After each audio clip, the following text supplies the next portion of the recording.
জয় শ্রীরাম। আনন্দামৃত বর্ষক রাম, আশ্রিত বৎসল জয় জয় রাম। কৃত্তিবাজ বিরচিত সপ্তকাণ্ড রামায়ণের আদিকাণ্ড থেকে আমাদের পাঠ চলছে দেব আরাধনায় মর্তধামে ভগীরথের গঙ্গা আনয়ন। গতদিন আমরা কিছু অংশ পাঠ করেছিলাম, আজ বাকি অংশটা পাঠ হবে। গতদিনে আমরা পাঠ করেছিলাম ইন্দ্রের কাছে গেছেন দিলীপ নন্দন ভগীরথ, তার বংশের ৬০ সহস্র তনয় যে ভস্ম হয়েছে কপিল মুনির শাপে, তাদের বংশে তাদের সদ্গতির কারণে গঙ্গাকে মর্তধামে নিয়ে আসতে হবে, তিনি যেন তাকে সাহায্য করেন বা বর দেন। কিন্তু ইন্দ্রদেব বললেন, এটা আমি পারবো না, এর জন্য তোমাকে মহেশ্বরের কাছে যেতে হবে। ভগীরথ গেলেন মহেশ্বরের কাছে। মহেশ্বরকে দীর্ঘ ১০,০০০ বছর ধরে মহেশ্বরের ভজনা করলেন, তপস্যা করলেন অনাহারে নিরাহারে। ১০,০০০ ধরে তার ১০০০ বছর ধরে তার তপস্যা করলেন। এইবার আজকের পাঠে আছে, মহেশ বলেন, শুনো রাজার নন্দন, অনাহারে তপ করো কিসের কারণ? গঙ্গাকে আনিবে তুমি, আমি দিব বর, একভাবে সেব গিয়া দেব গদাধর। শিবের চরণে পুন করিয়া প্রণতি, গোলকে চলিয়া গেল যথা লক্ষ্মীপতি।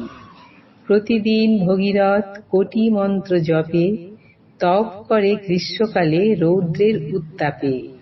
শীত ৪ মাস থাকে জলের ভিতর, এরূপে করিল তপ ৪০ বৎসর।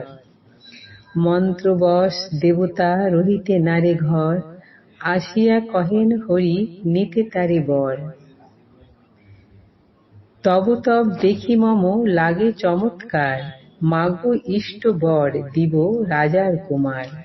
ভগীরথ বলে, প্রভু করি নিবেদন, সবরের ছিল ৬০,০০০ নন্দন।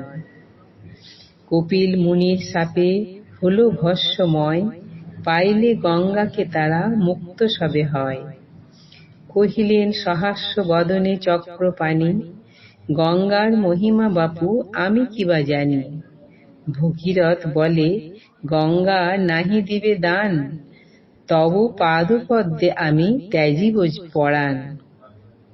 শুনিয়া তাহাকে হরি করেন আশ্বাস, ব্রহ্মলোকে গঙ্গা আছে, চলো তাঁর পাশ। ব্রহ্মলোকেতে ছিল সামান্য যত জল, মায়া করি হরিলেন হরি সে সকল।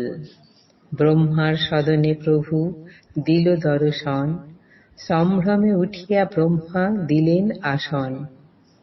পাদ্য দিতে যান ব্রহ্মা, ঘরে নাহি জল, জলহীন পাত্র মাত্র আছে অবিকল।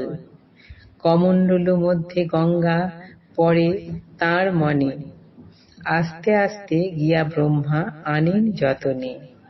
গঙ্গা জলে বিষ্ণুপদ করেন স্খালন,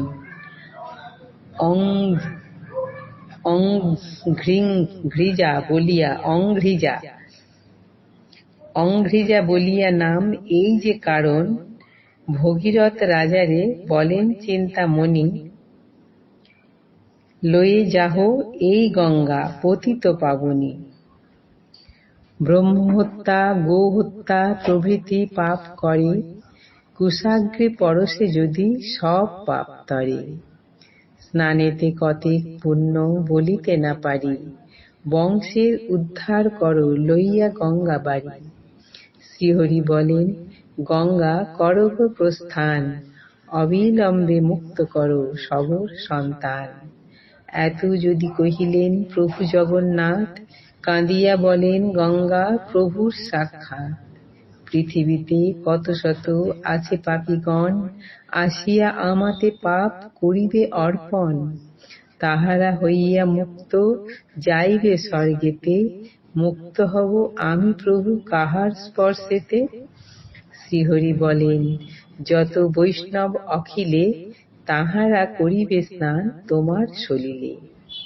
করি আমি বৈষ্ণবের সঙ্গতি বাসনা, বৈষ্ণবের সঙ্গে তুমি হবে পুতমনা। কহিয়া গঙ্গাকে এই বাক্য জগৎপতি, শঙ্খ দিয়া বলিলেন ভগীরথ প্রতি। আগে আগে যাহ তুমি শঙ্খ বাজাইয়া, পশ্চাতে যাবেন গঙ্গা তোমাকে দেখিয়া। বিরিঞ্চি বলেন, রাজা তুমি পুণ্যবান, তোমা হইতে 3 লোক পাবে পরিত্রাণ। আমার এ রথ তুমি লহ ভগীরথ, চড়িয়া আগেতে তুমি যাহ এই রথ। রথে চড়ি যান আগে শঙ্খ বাজাইয়া, চলিলেন গঙ্গা তার পাছু গড়াইয়া। স্বর্গবাসী আসি করে গঙ্গা জলে স্নান, ভগীরথের মাথায় দেয় দুর্বা ধান। আদিকাণ্ড কৃত্তিবাস করিল বাখান, স্বর্গেতে গঙ্গার হইল মন্দাকিনী নাম। আজ এই পর্যন্তই। জয় শ্রীরাম।